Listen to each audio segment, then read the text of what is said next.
Stay tuned for the Joan Quinn Profiles. Joan served the state of California as a member on the Arts Council and on the Film Commission. She was formerly on the Architectural Commission and fulfilled 2 terms on the Fine Arts Commission for the city of Beverly Hills. As an editor for Andy Warhol's Interview magazine, Condé Nast Publications, and the Hearst Corporation, Joan covered the world of fashion, the mysteries of food, the excitement of theater, and the international art scene. She continues to find people who are on the cutting edge of their professions. Here's Joan Agajanian Quinn. Hi, I'm Joan Quinn, and welcome to the Joan Quinn Profiles. We're here on location at the Hollywood Museum. It's in the middle of Hollywood on Highland, and it has a fantastic collection of old Hollywood things, and we're housed in the old Max Factor building. Our guests are vocalist Bonnie Barnett and filmmaker Christine Beebe. Vocalist, musician, performer, Bonnie Barnett was born and raised in Chicago. She studied music at the University of Illinois, UC San Diego, and the Conservatory in The Hague. She turned from classic to new music, and you're going to have to tell me what that all is about, because it's so different, isn't it, from what you studied, the classics, to the new music, and you developed all these rituals and different things about what you became famous for. So put it in perspective for me. Sure, Joan. I studied classical music all through my childhood, piano, voice, choirs, and I was a student of piano and voice. So you played? A little bit at the University of Illinois in Champaign-Urbana. And as I went through that program, I became a little bit dissatisfied just from my own personality with the classical repertoire and attitude. And I heard rumors that on Friday nights in the basement of Smith Music Hall, some very odd vocal music was taking place. Oh. So I ventured down there one week and just listened from the hallway. And indeed, it was, 16 or 20 vocalists with a conductor making really strange noises. And so eventually I approached the conductor, who turned out to be composer Kenneth Gaburo. Right. And auditioned for that group. He had a choral group? His group was called the New Music Choral Ensemble. I see. And so you were singing with his group then? So I joined in 1967, it was. And we recorded and we did some touring. And this was all what you would call 20th century classical music, mostly notated in the traditional way with notes on the treble clef staff and the bass clef staff. However, already at that point, the concept of graphic notation had already taken hold. And in your mind, or with everyone? In the new music community, generally, even in the classical music community. I see. Some composers would not write with notes, but they would make up symbols and pictures and put them on the page, and then gave instructions or not on how to interpret them. That's the interesting part of it, I guess. Right. I mean, it is interesting because you're going from notes to pictures. Exactly. But there's still the composer's intentionality and the sense that the performer is reading a score, although more and more the performer takes more responsibility for the expressive output. I see. And then I took it a step further and became interested in what we call free improvisation, where we throw out the conductor, we throw out the score, and we simply, in a way, make up things as we go along. Did you leave that group then to do what you're talking about now, or were you still doing it within that group? No, I moved on from that group, and at that point I developed a very different type of music, which was basically very participatory. I developed what I called tunnel hums. That's what I wanted to ask you about. That was it. Was that in San Francisco? That was in San Francisco in the early 80s. And were you with Pauline Oliveros before that? Right. She had been on the faculty at UC San Diego I when see. I was working on my master's. And before we get to tunnel hum, tell me what multiphonics, is that what you're describing? Well, the hum per se is not multiphonics. The hum is a participatory vocal meditation or ritual where the public comes and agrees to follow a certain verbal direction, singing together. Your audience. It's not even an audience anymore. It's participatory. Oh. So everyone comes with the idea that they're going to join their voice in a group effort. The choral group, or Right. the people who can sing. Everyone can sing. Everyone can sing? Everyone has a voice. I can't sing. But you vocalize. Yes, but You I can can't hum. sing. Yes. That's all you need to do to participate in one of these hums. That's what it was? So basically, if you can just imagine a very harmonious sound bath, everyone is singing in the same key. They're all doing their same thing. They don't even know what key they're in, but they're just contributing their tones. Wow. And this actually is very unifying. Vibration is what vocal sound is. And when we sing together, then we're unifying our vibrations. And so I feel like it's making community. And it's no more complex than singing around a campfire. I was going to say, Really. do you sing on stage? I mean, you did For- 80 events. Where did you do those events? In pedestrian underpasses, under highways, You're kidding. in City Hall rotundas, Fantastic. at the Fort Mason Center, which was this huge pier out on I San know that. Francisco Bay. Yeah. Before it ever got developed, it was a single wide open space with the most incredible acoustics. That's fantastic. So it was like, come to this event, bring your vocal cords, no techniques necessary, and come and hum.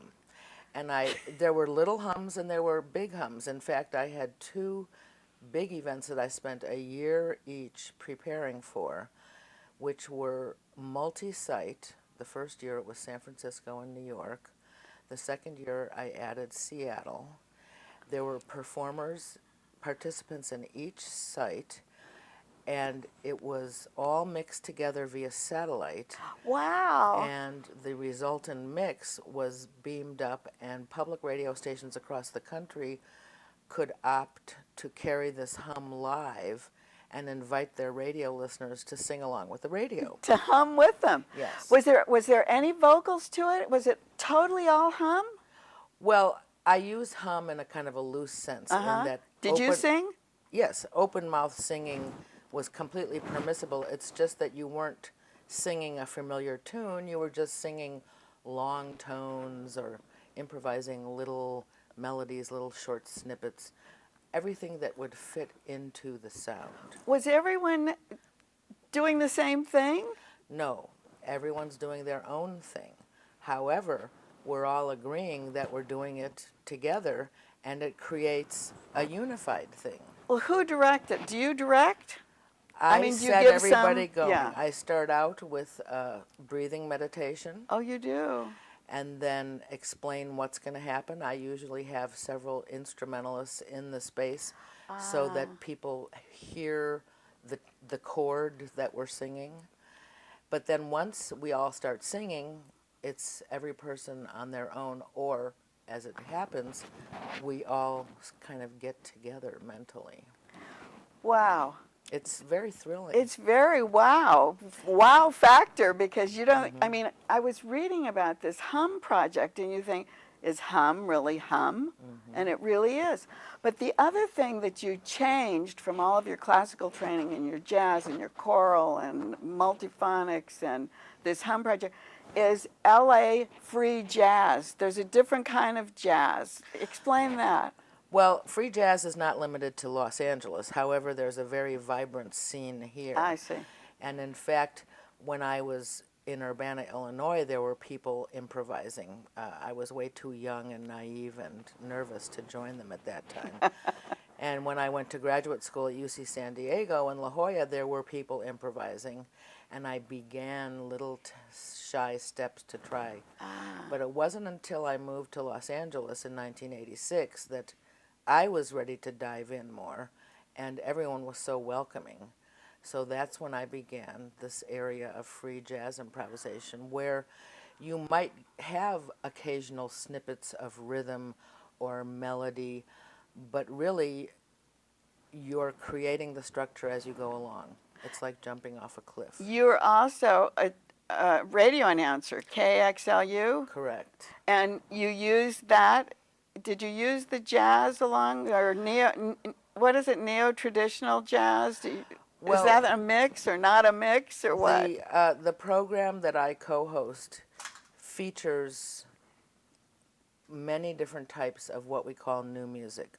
Let's go from that to the Barnett group at Red Cat, which is Roy and Edna Disney CalArts Theater. At the theater at the Disney Hall. It's a fantastic black box, I'd call it. Yes. And you have a group you're performing there with. The first part of the evening is a tribute to Dorothea Grossman, who is a Philadelphia poet who lived out in Los Angeles for many years. Right. And so she just recently passed away, so she won't be there in body, but her poetry will be read, and she had evolved a format that she called call and response, where one or two or three instrumentalists were working with her. So she writes very short poetry, and then the instrumentalists improvise a response to the poem. So they volley back and forth. That's the first set. Then I'll be working with bassist Ken Filiano, who's based in New York, and Anders Nielsen, an electric guitar player originally from Sweden, who's based in New York. And so we're going to do a set of improvised music, which will also, three of texts that I've been working on will pop up in there. And I do read them verbatim. I don't improvise on those texts. You read the text, so it could be Garcia Lorca or Gertrude Stein. Gertrude Stein, yeah. Or Gary Snyder. Gary Snyder, who was, I think, the state of California's poet laureate at one time. Fantastic. Yes. So does he write things for you, or do you just take what he's written? Well, I found a poem of his, and I knew I wanted to read it. This was many, many years ago, and I wrote him and asked if I could have his permission to do it, and he said, "Oh, please, enjoy yourself." That's he great. Loves that anyway, doesn't he? The collaboration, he loves getting it out. What's so interesting, what kind of audience do you have? Well, it varies as wildly as you can imagine. Do they have to be really sophisticated to understand what you're doing? I really don't think so, because when you think about it, we all have a voice. We all have a body that makes sound. So there's really nothing that I could do that you couldn't kinesthetically understand on some level. Oh, right. Because it's going to hit your ear, it's going to hit your... And you have a sympathetic response like you imagine your body doing it. That's fantastic. I'm so glad you came and explained this to us today. Certainly. It's been my pleasure, Joan. Thank you, thank you, thank you to Bonnie Barnett. And don't go away. We'll be right back with filmmaker Christine Beebe.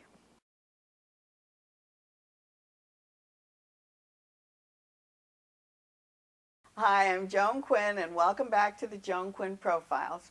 I'm here at the Hollywood Museum in the heart of Hollywood on Highland. And I'm with filmmaker Christine Beebe, who was born in upstate New York and raised in Florida and Maine. After boarding school at Northfield Mount Hermon, she went to Bates College and earned an MFA in film directing at CalArts. She went into the advertising business as an art director, and then you went to filmmaking. How did that all happen? What does an art director have to do with filmmaking? Nothing, or everything. I'm not sure. You know, I was in advertising, and I was really lucky to have fallen into it. I loved the scene, but I just was thinking there's got to be something more. I thought it was going to be satisfying some creative juices that I hadn't quite developed yet. I didn't even know what they were. And so I worked for a company that allowed me to take, first it was 1 day off a week so I could explore some creative interests that I had. Did? Yeah, they were really cool. And then I went on a sabbatical and I went to New York City and I worked on a film there. And they were really understanding. And then eventually, once I worked on one film, I thought, this is it. You worked on a film just like taking any kind of a job. And I lucked out. It's hard to break into the film industry. Well, while you were working as an art director, you lived in Mexico and Chile. Did that have any influence on you? None. That was a totally different jag that I was on. That's still really important to me, yeah. What was that? Politics, experiencing different cultures, being completely out of my element in a foreign land where I didn't know the language, that kind of thing. Did you speak the language? Eventually, yeah. Oh, eventually, but when you went down, you didn't? No.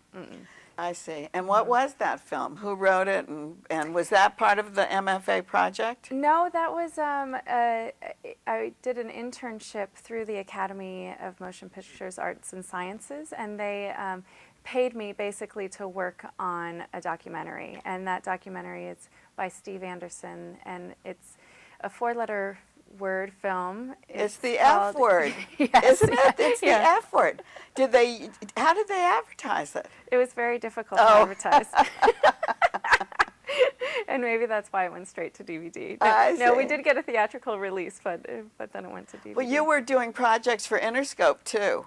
After that. And what were you doing there? I worked for a company called UX Entertainment, and we did none of the music videos, but everything else that goes down. Because I thought they did a lot. They were all music, weren't they? It's all working with all of their musicians, but it's their EPKs, their behind-the-scenes documentaries, we started doing a lot of straight to your iPhone, your telephone type things. Oh, so you were working with the new electronics and doing things like that? New media. Mm-hmm, oh, that's fantastic. Really fun. So that must have helped you a lot in making your own film. No. I kind of feel like I had nothing to do with it, but yeah, you're right. I think this is so funny because you've got this great background. It's so mixed and it's so layered. And you talk about doing drums in Mexico and dancing in Chile, and you're saying none of it has to do with your filmmaking. I think it's all layered there, Christine. I hope you're right. Well, I know the film that you made, the documentary on Felix, Austria, doesn't seem like it came from any of those things. No, I know.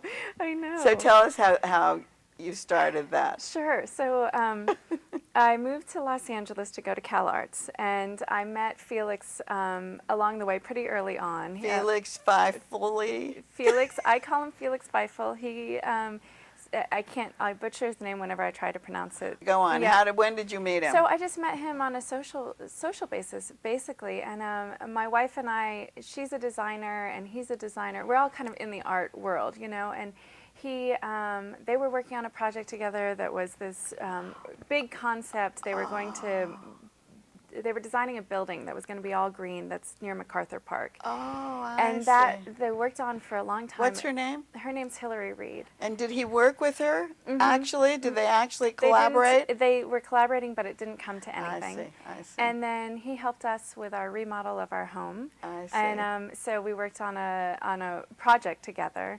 And then I was finally invited to his house. And that's when I realized that he had this whole interest in the Habsburgs, and that he was wanting to do a documentary about it. And by the end of our conversation, I thought, I have got to make a documentary about Felix Feifel. But there was an altar, you said, when you walked in. Yeah. So are you like walking around going, what is this? Yeah, it's this, instead of a closet, there's no door, and it's all of these photographs and daguerreotypes and letters and postcards and then candles that are lit. Candles too, I know. And I said, Felix, what is this? And he said, oh, that's my imperial shrine to the Habsburgs. And I thought, so of course I asked what that meant. And literally for, I think, 25 minutes, he told me all about what all of the pictures meant and what it was all about. And why was he so interested in the Habsburgs? You've got to see the movie. Oh, we have to know some of this, though. I think there are many reasons why, and depending on when you ask him, he'll give you a different reason. And I think I have my own reasons that are outside of what he believes. But I think it has to do with his intellectual curiosity of wanting to understand something that he just, for so many reasons, he's just drawn to the Habsburgs and the turn of the century, He period. studied that, didn't he? Yeah, he concentrated in Berkeley, and then eventually got a Fulbright to study there. And when I say study in Vienna, I don't even think he went to a class. He was studying the culture. He went to balls. He went to museums. He walked around and just he spent most of his time in cafes, writing letters and stuff. So he really seeped up the culture more than anything. When you started filming it, were you with him every minute of the day? How did you decide what to do? I wanted to be, but I had a newborn son at the time, and so my schedule was limited. And Felix didn't want me to be around for everything at all. He had very clear ideas of what he wanted in the film and what he did not want. So he wanted the documentary. He was very much for your coming in as a filmmaker and making it. Right. And then he was controlling, in a way. No, he had ideas of what he wanted the film to be. And so it wasn't that he was trying to control me. He just said, "Oh, Christine, you've got to come. I'm doing this, and it'll be perfect for the film. Let's do that." Did you write it together when you started? Did you write? When we started, yeah, we were. Tell us how you decided. It was a very long process that took about 6 years. Oh, it did? Yeah. I've been working on this for a long time. So when you started crafting it, you wrote it. And it was going to be a very different story than the film that you saw. Oh. It was going to be, Felix wanted to make a documentary, an historical documentary essentially, originally, about Otto. And Otto von Habsburg, and this man whom for 60 years had written letters to Otto. Right. This man named Herbert Hinckel. Right. And Felix really wanted to honor this man that he never met, Herbert Hinckel, by making a documentary about the two men. I see. But I found Felix to be as fascinating, if not more so, than these men. And so, Felix was often in the shots. He was always in the shots. He was our narrator leading us down the path. I see. But Felix didn't realize that at some point it would have to be about him because he was in every frame. I see. He was. So you interviewed a lot of people. Yeah, we did. And a lot of people didn't even make it into the film that we interviewed. Is that right? Well, how'd you find those people? Felix did a lot of the research. He did a lot of the legwork. The people that ended up in the film were more of his close friends and family, but we also interviewed a lot of historical, people who know about history, who are experts in that. And where'd you get the vintage footage? You had vintage footage, you had old photographs. Felix. He spent hours in Vienna in the official library there, finding very rare archival footage. Oh, so that's of the Habsburgs. Then what happened with the music and getting releases from these people and using there was any problem with that? Sure. No, I had an amazing a music supervisor who I adore. His name's Thomas Golubich, and he's the guy that does Breaking Bad. He also did 6 Feet Under. He does a lot of stuff. And so through him, we worked with Mark Orton, who's a very talented music composer who is a Sundance Institute composer as well. The music's great. Thanks. And it's just moves it along. Yeah, it really, that was a very fun process, using the music to really help tell the story. Mm-hmm. Was the funding difficult? Funding is always difficult, right? It's always difficult, and nobody in Hollywood was really interested in a random film about some American who has an obsession. It's not like Felix has an obsession, but they thought right. who would want to watch this movie about this guy who has this crazy interest with the Habsburgs? And so we had to make it first, and then we knew if we made it, people would respond to it, but we had to make it, and so nobody was going to pay us to make it. And one of the things you used was this animation. That Oh, was so right. fantastic. Where'd you find the animator? Sure. It's an animator and an illustrator. The animator is very talented. Her name's Gudrun Kramdrack, and she is from CalArts. When I went to CalArts, I asked who the most talented animator was, who was graduating when I was there, and it was Gudrun. So, according to some sources, so Gudrun was the animator, and then the illustrator. She's actually going to Pratt right now to get her master's, but we found her here in Los Angeles, and her name's Lynn Bake. She's fantastic. She's They're amazing. all fantastic. Everything, the whole look of it, the film is fantastic. So how do you get it out there? Good question, right? We are applying to festivals, and we're really hoping to get into some festivals coming up here soon, and have a go at it, and hopefully get it onto cable television and things like that. Well, once you go to the festivals, does someone come in then and want to distribute it commercially? If we're really lucky, if people I think people will respond to it, and I just have blind faith that it's going to get out there, because I have to, or else, I can't keep going like this. Exactly. So I hope that there's a lot of different ways a film can get out there, but I do hope it gets into a festival and does get picked up. I think it will. It's fantastic. Oh, thanks. Thank so you liked it. I liked it a lot. Thanks, Great. Christine.